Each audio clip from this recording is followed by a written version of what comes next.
اماموں پر وبال، یعنی جہاں امام بننا بظاہر بہت معزز کام نظر آتا ہے اور بہت اجر اور ثواب کا باعث بھی ہے، کیونکہ امام کے پیچھے جتنے لوگ نماز پڑھیں ان کی نماز کا ثواب بھی امام کو ملتا ہے، ان کو ملنے کے ساتھ ساتھ.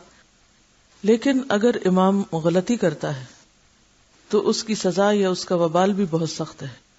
یعنی امامت بہت نازک مرحلہ ہے، بہت حساس کام ہے. حضرت ابو ہریرہ رضی اللہ عنہ سے روایت ہے کہ رسول اللہ صلی اللہ علیہ وسلم نے فرمایا، اگر اماموں نے نماز اچھی طرح پڑھائی تو تمہارے لیے بھی ثواب ہے اور ان کے لیے بھی ثواب ہے، اور اگر نماز پڑھانے میں خطا کی تو تمہارے لیے ثواب ہے، ان کے لیے وبال ہے. یعنی اگر کوئی کمی کوتاہی امام کرتا ہے تو اس کا ذمہ دار وہ خود ہے، لیکن تم پر اس کا اثر نہیں پڑے گا. گویا اگر امام کی نماز نہ بھی ہو اور پیچھے مقتدی درست نماز پڑھ رہا ہے تو اس کی نماز ہو جائے گی. امام بغوی فرماتے ہیں اس حدیث میں اس بات کی دلیل ہے کہ اگر کوئی امام بے وضو یا بحالت جنابت نماز پڑھا دیتا ہے اور پیچھے والوں کو پتہ ہی نہیں کہ امام کو وضو ہے یا نہیں، تو مقتدیوں کی نماز صحیح اور امام پر نماز کا اعادہ ہے. یعنی اس نے نماز پڑھا دی، پھر اس کو یاد ہے اوہ ہو میرا تو وضو ہی نہیں تھا.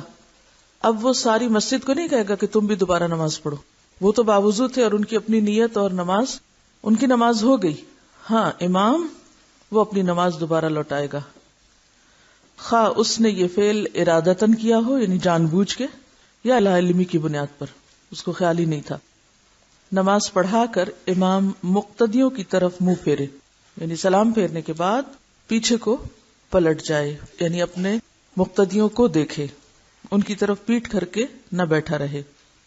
حضرت سمرہ بن جندب رضی اللہ عنہ سے روایت ہے، وہ کہتے ہیں جب رسول اللہ صلی اللہ علیہ وسلم نماز پڑھ چکتے تو ہماری طرف متوجہ ہوتے.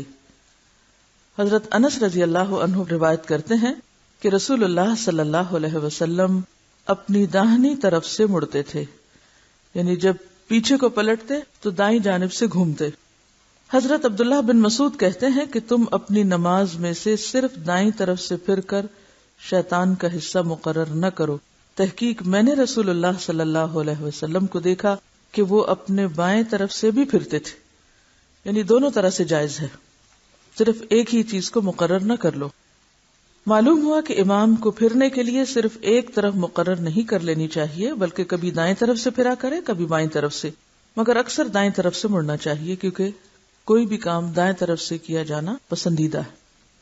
حضرت براہ سے روایت ہے کہ ہم رسول اللہ صلی اللہ علیہ وسلم کے پیچھے نماز پڑھتے تو ہم آپ کے دائیں طرف کھڑے ہونے کو پسند کرتے تھے تاکہ آپ کا چہرہ ہماری طرف ہو، یعنی پہلے ہمیں دیکھیں گے اور پھر مڑیں گے. اور یہ قدرتی بات ہے کہ انسان کی توجہ دائیں طرف آٹومیٹیکلی زیادہ جاتی ہے پڑھاتے ہوئے بھی.